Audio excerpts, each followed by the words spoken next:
Hello viewers, আসসালামু আলাইকুম। Welcome back to my channel Nishi Faisal travel blog. আজকে একটা নতুন ব্লগে আপনাদেরকে স্বাগতম। আজকে আমি কথা বলবো কিভাবে আমেরিকার স্টুডেন্ট ভিসার জন্য প্রস্তুতি নিব। এই প্রস্তুতি নেওয়ার ক্ষেত্রে আপনার কি কি ডকুমেন্টস লাগবে আর কি কি রিকোয়ারমেন্টস আছে, এই নিয়ে আমি 10টা পয়েন্টকে একত্রিত করেছি। এই পয়েন্টগুলো মেনেই আপনাকে স্টুডেন্ট ভিসা প্রসেস করতে হবে, অর্থাৎ অ্যাপ্লাই করার আগে আপনাকে এই ধাপগুলা অতিক্রম করতে হবে। সেই বিষয় নিয়ে আমি আজকে কথা বলতেছি।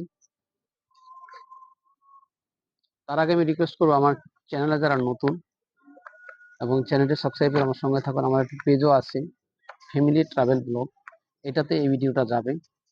তো আশা রাখি পেজটাকে আপনারা ফলো দিয়ে রাখবেন। তো এই কাজগুলা আপনাকে শুরু করতে হবে 1 বছর আগে থেকে, তাহলে আপনি একটা পর্যাপ্ত টাইম পাবেন। সেটা হলো, ধরেন আপনি 25 সালে 26 সালে আপনি যাবেন, তাহলে 25 সালের জানুয়ারি থেকে কাজগুলো স্টার্ট করতে হবে। আমি যে পয়েন্টগুলো বলবো সবগুলো নিয়ে প্রিপারেশন করে রাখতে হবে। তারপরে আপনি জানুয়ারির শেষের দিকে, ডিসেম্বরের দিকে অ্যাপ্লাই করতে পারবেন, যেটা আমেরিকার সকল ইউনিভার্সিটিগুলোতেই ডিসেম্বরের দিকেই অ্যাপ্লাই করার সুযোগ হয়। প্রথম যেটা কথা বলবো, 1 নম্বর পয়েন্ট হলো ডকুমেন্ট চেকিং করা।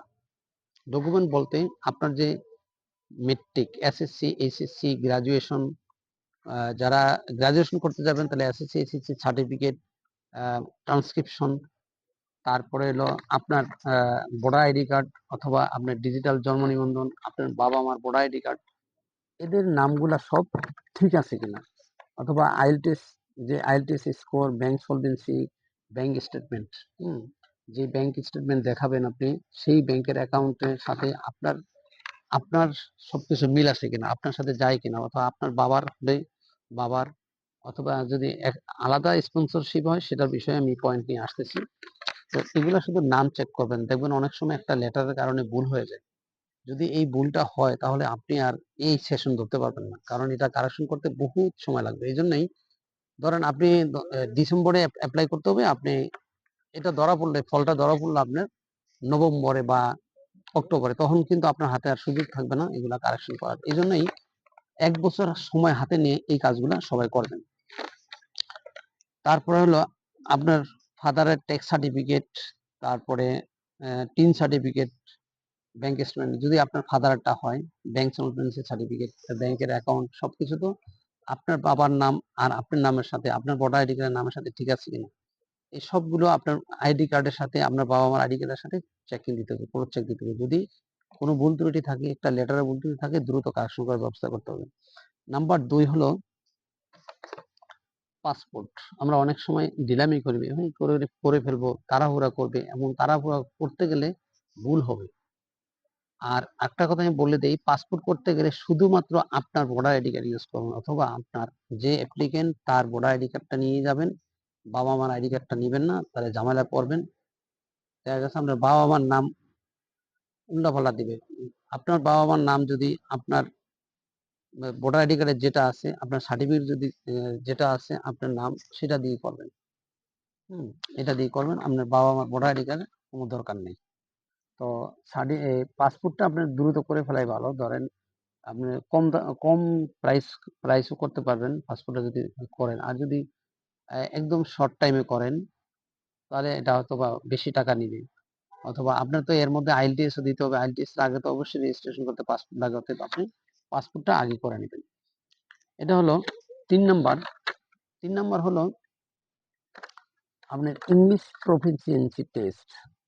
এটার জন্য আমেরিকাতে কয়েকটা সিস্টেম চালু করা আছে। একটা আইএলটিএস আছে, ডিউলিঙ্গো আছে, তারপরে জিআরই আছে, সেট আছে, টুফেল আছে।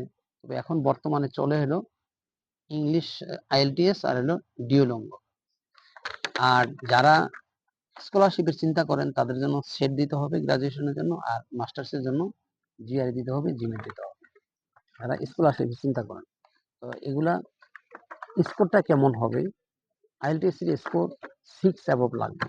আর যদি স্কলারশিপের চিন্তা করেন, আইএলটিএস এর স্কোর 7.5 অথবা 8 লাগবে। 7.57 হলেও স্কলারশিপ বা ফান্ড পাওয়া যায়, পার্সিয়াল ফান্ডও পাওয়া যায়, বা দেওয়া অনেক সময় আছে 80%, 70% আপনার কাভারেজ করে। তো যদি এরকম প্ল্যান থাকে, যেমন সেটের একটা স্কোর আছে, সেটের স্কোর দেখবেন মিনিমাম স্কোর থেকে আপনার 300-400 স্কোর বেশি লাগবে যদি আপনি স্কলারশিপ নেন। আপনার জিআরইর স্কোর 550, এটা হলো মিনিমাম, তাহলে অবশ্যই এটার উপরে লাগবে। তারপরে আপনার জিমেটের স্কোর সেম 550, কিন্তু এটার অনেক বেশি স্কোর লাগবে জিমেটের। হাইয়েস্ট স্কোর যদি হয় তাহলে অন্তত লেভেল যদি 10 জন লেভেলের মধ্যে থাকেন আপনি জিআরই এমন জিমেটের স্কোর নিয়ে হাইয়েস্ট 10 জন লেভেলের মধ্যে বা 20 জন লেভেলের মধ্যে, তাহলে হয়তো বা এখন ইউনিভার্সিটি স্কলারশিপ বা ফান্ডের ব্যবস্থা হতে পারে। তবে এটা রেজাল্টও অনেকটাই ভেরি করে, রেজাল্টের উপর ডিপেন্ড করবে। রেজাল্ট এই ক্ষেত্রে 3.5 অথবা তার অ্যাবভ লাগবে যদি স্কলারশিপ করতে হয়। এই জন্য আইএলটিএসটা আপনাকে দিতে হবে বছরের প্রথম থেকেই। আপনি যদি 25 সালে যেতে চান, 26 সালে যেতে চান, তাহলে 25 সালের প্রথম থেকেই শুরু করতে হবে আইএলটিএস প্রিপারেশন নিয়ে ভালো একটা স্কোর তোলার, অথবা সেট অথবা জিআরই যেটা টার্গেট নিয়ে থাকেন সেই অনুযায়ী প্রিপারেশন নিয়ে আপনাকে একটা স্কোর অ্যাচিভ করতে হবে। দেন আসিল সার্টিফিকেট এবং ট্রান্সক্রিপশন, যেটা এগুলো অ্যাটাচমেন্ট। এটা অ্যাটাচমেন্ট করতে হবে হলো, আপনি যদি কারেকশন করা থাকে বা কোনো ভুল ত্রুটি না থাকে, তাহলে আপনি আমাদের বাংলাদেশের ফরেন মিনিস্ট্রি থেকে এটা অ্যাটাস্টেড করতে হবে। এটা সবচেয়ে বেশি গ্রহণযোগ্যতা, এটা কিন্তু কোনো জায়গায় দেওয়া নাই। কোনো এক সময় যদি আপনার সন্দেহ লাগে যে ওই ইউনিভার্সিটি যে এটা আমরা চেক করতে হবে, তখন বলবে যে আপনাকে আপনার কস্টে চেক করার জন্য এটা তারা বলে দিবে। কিন্তু যদি আপনি ফরেন মিনিস্ট্রি দিয়ে এটা অ্যাটাচমেন্ট করে নেন, তাহলে এটা একটা নির্ভরশীল, মানে এটা নির্ভরযোগ্য। ওরা যখন অ্যাটাচমেন্ট দেখবে ফরেন মিনিস্ট্রি থেকে, তখন তারা আর ওই প্রশ্ন তুলবে না। দেন হলো স্কলারশিপ। আমি আগে যেটা বলছি, যদি স্কলারশিপের জন্য প্ল্যান করে থাকেন, অবশ্যই আপনাদের মাস্টার্সের জন্য হলেও আপনার গ্রাজুয়েশন করা থাকতে হবে, সেই ক্ষেত্রে আপনাদের পাবলিকেশন থাকতে হবে আপনার মেজর সাবজেক্টে। যদি আমরা পিএইচডি করতে থাকেন, পিএইচডি করতে যাবেন, তাহলে আপনার মাস্টার্স এবং মেজর সাবজেক্টের আপনার রিসার্চ বা পাবলিকেশন থাকতে হবে, রিসার্চ থাকতে হবে, পাবলিকেশন থাকতে হবে।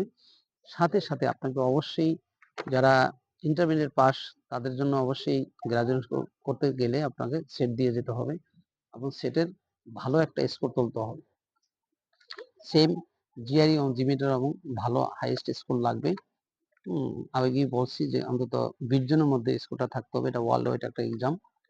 এগুলা ভালো স্কোর থাকলে বা আইএলটিএস এ আপনার ভালো স্কোর 7.5 বা 7 থাকলে আপনারা ফান্ড পাইতে পারেন। এটা হলো স্কলারশিপ। দেন আসি ইম্পর্টেন্ট বিষয় হলো রিকমেন্ডেশন লেটার। রিকমেন্ডেশন করা হলো আপনার স্কুল, যারা গ্রাজুয়েশন করতে যাবেন আপনি স্কুল থেকে নেবেন এবং অথবা আপনার কলেজ থেকে নেবেন, দুইটাই নেবেন। আপনার অবশ্যই আপনার ফেভারেবল একজন টিচার আছে স্কুলের, ওই স্কুলের টিচার আপনার সম্বন্ধে রিকমেন্ডেশন লেটার লাগবে। এটার ফরম্যাটটা আপনারা অনলাইনে সার্চ দিলে পাবেন। আপনি ওই ফরম্যাটে ওই অনুযায়ী আপনি রিকমেন্ডেশন লেটার তৈরি করবেন এবং এটা আপনার স্কুলের টিচার এবং রিকগনাইজ করবে, সিল দিবে, সিগনেচার দিবে। সেম ইন্টারমিডিয়েট কলেজের কোনো এক স্যারকে দিয়ে আপনি যে আপনার সম্বন্ধে ভালো জানেন এবং ভালো লিখবে, অবশ্যই পজিটিভ কথাবার্তা লিখতে হবে, তার সাথে পরামর্শ করে আপনি লিখিয়ে নেবেন।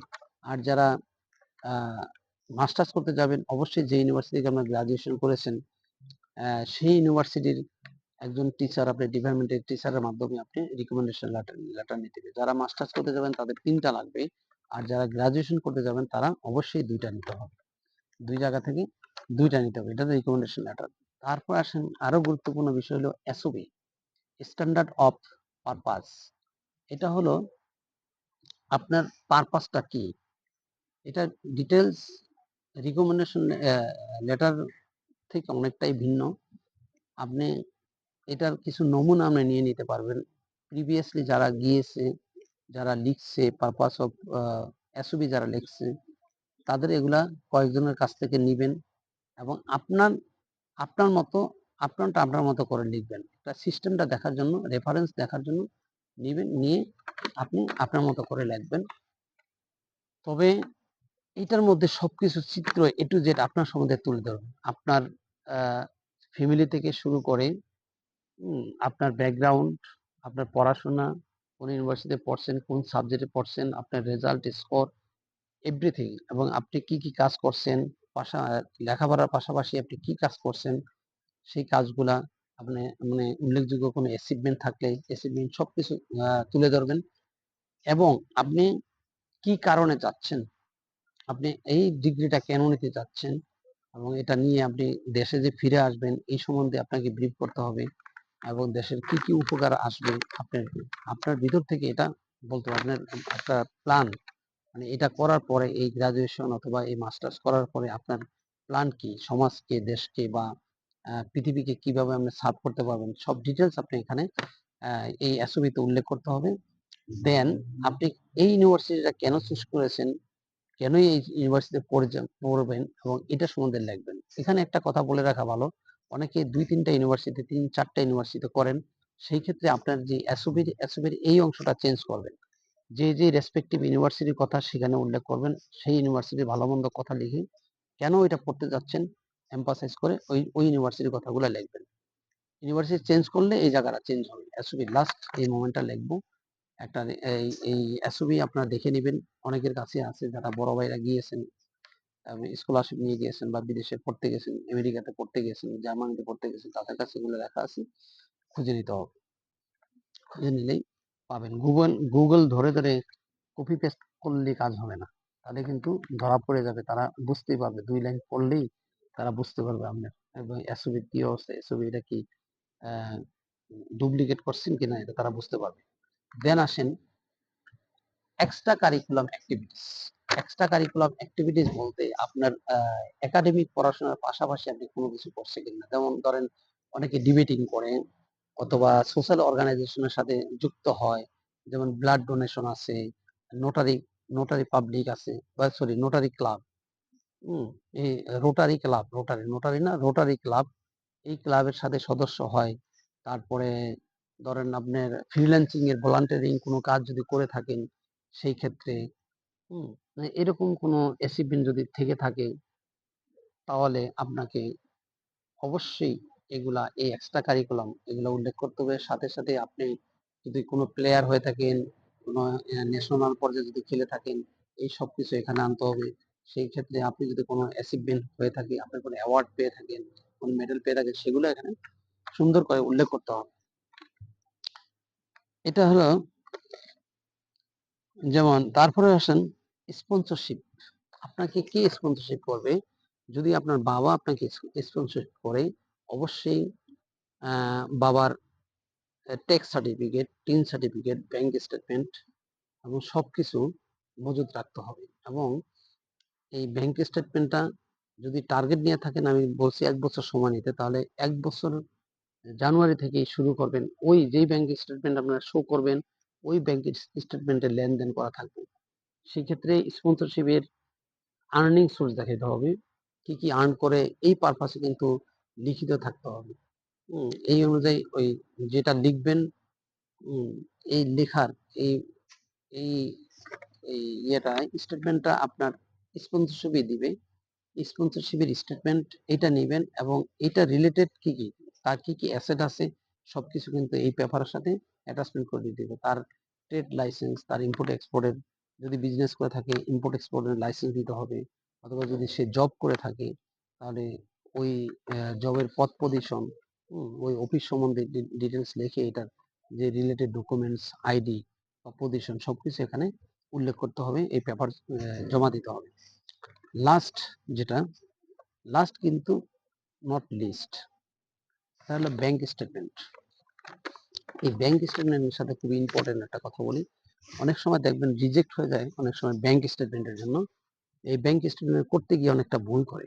সেটা হলো আপনারা যেমন সে জানুয়ারিতে, 25 সালের জানুয়ারিতে সে এম্বাসি ফেস করবে, তার 2-1 মাস আগেই তারা টাকা রাখে, এক গাদা টাকা রেখে দেয়, 50-60 লক্ষ টাকা রাখে, রেখে ওই স্টেটমেন্টটা নিয়ে ব্যাংক থেকে তারপর যায়। এটা কোনো এটা সম্পূর্ণ একটা রং আইডিয়া।